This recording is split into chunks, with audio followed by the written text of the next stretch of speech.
My mama said, you're going to go to college, you're going to make a lot of money, and you're going to move me out too. When life led me back to moving in with my family, all that, it just didn't make sense to her, to my family, to anybody. We have forsaken this notion of residing where we don't want to be. So I'll give you an example. Remember early on in the passage, it says that the Lord God says, I have sent you into exile, right? When we read it from Israel in Jerusalem's perspective, we tell the story of Israel was snatched out of Jerusalem and driven into Babylon because of the way they forsook God and were only about themselves, right? Like, that's the way I've always heard it talked about. And I'm not saying that's not correct. I'm just saying it's only one perspective.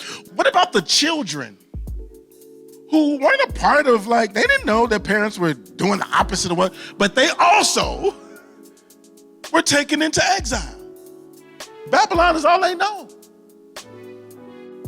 And so when I juxtaposed this with my own life, I actually felt closer to the child who only knew exile. Like, my mama remembers Inglewood when it was at its prime. Inglewood at one point was the second largest commercial district in Chicago to the Magnificent Mile, where you see all of the top line stores. She always remembers what it was.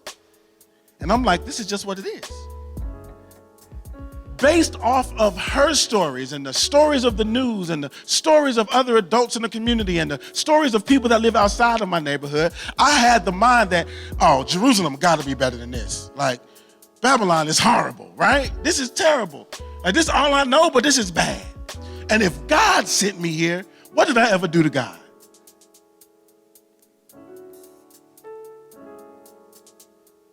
So I had to make a decision to maintain that position because everything I knew told me no.